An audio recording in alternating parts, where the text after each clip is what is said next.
Hi, I'm Joe Feeks, editor of Pig Health Today, and with me is Dr. Joe Connor. He is president of the Carthage Veterinary Clinic in Illinois. Joe, nice to see you. Yeah, likewise. Thanks, Joe. Good to be here. We've both seen a lot of changes in this industry, and one of them, of course, just this past January was the introduction of the new veterinary feed directive rules, but they're not all that new to the pork industry, I guess.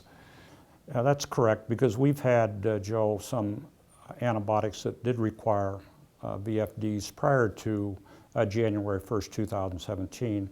What the change was that a number of antibiotics came underneath the VFDs on that particular date, and the growth promotants as we knew them in the past then were no longer able to be used as we knew them. And I know pork producers have a good track record of using antibiotics responsibly, but some of these common medications, or medications that they were commonly using, like chlortetracycline, tylosin, suddenly they need a VFD now. Yeah, that's correct. And under the new requirements, as you're aware, it was an effort to put antibiotics under more prudent and sustainable use by putting them underneath the direction of the veterinarian. And so in these requirements, we have to use the label claim as it's listed as part of that VFD. Change is always difficult, Joe. Now, with some of these medications, there were some that were probably being used more often than not, whether they be for common respiratory or enteric diseases. Are there particular situations that might be harder to adjust to as a result of the VFD rules? I think, Joe, for us overall, it has been relatively seamless as we adjusted and our clients adjusted to the VFDs. Where we did see some changes would be matching the duration of what certain antibiotics could be fed to the VFD, whereas before our producers may have been more lax and may have included them for longer periods of time. It's important that we match up the duration of feeding closely with or exactly with the VFD as it's listed. And so it has taken some adjustments in terms of how long we might feed that diet, so it matched up to just the practicality of volume of feed deliveries and the duration that those pigs might be in a particular site. Do you expect, with the downturn usage in antibiotics, which can be a good thing for the industry, but on the other hand, is it possible that we might see some older health problems reemerge as a result? Now that's an interesting question, because if we have seen in our clients, as VFDs came in, a request to put programs in place that would have minimal use of antibiotics, particularly in the grow-finish pigs. One of the organisms that I expect will be more challenging will be Mycoplasma hyosinoviae, which frequently for us occurs in pigs at 140 to 160 pounds of body weight. We would have routinely put an antibiotic in that particular diet during that age of the pig.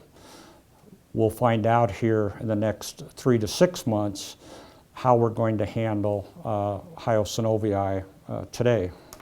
What about enteric issues? Do you expect any older enteric problems to come along? I do expect, and we've already seen in some cases, that F18, E. coli's have increased in the early post-weaning phase. Generally, when producers have asked us to remove, or for themselves to remove, all the antibiotics even out of that nursery phase. So that's an organism that infrequently would create mortality or diarrhea for producers in the past. We have seen 2 cases where we've had acute death losses that have occurred. So what kinds of changes are you encouraging your producers to explore to manage these problems? We're opening up the opportunity and asking them, Joe, to take a look at vaccines that are available And on several of these, E. coli being a good example we just talked about, their vaccines are generally effective. There are other control measures we can still use without a VFD in the nursery diets. Many of those E. coli's return sensitive to neomycin. So in that case, they would look at pulse water medication for a period of time.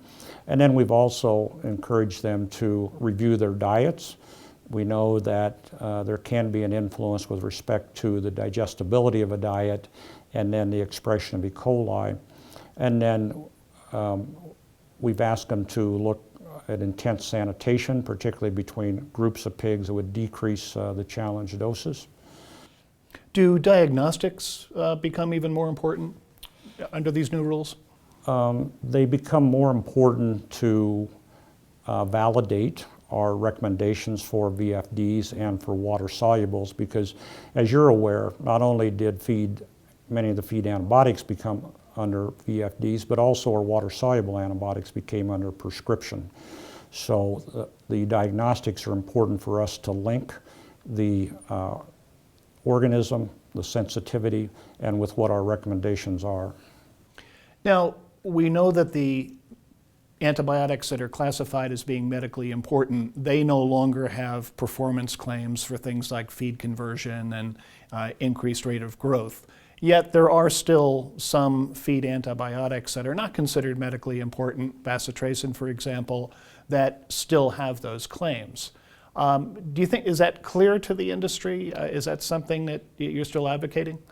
I think, Joe, that's clear to the industry. I think the industry's done a great job of reiterating what antibiotics would be non-medically important and what antibiotics would require VFDs. And today, if a VFD is required, we're not going to get, or the producer's not going to get that antibiotic included in the feed unless it has a valid veterinary feed directive on record.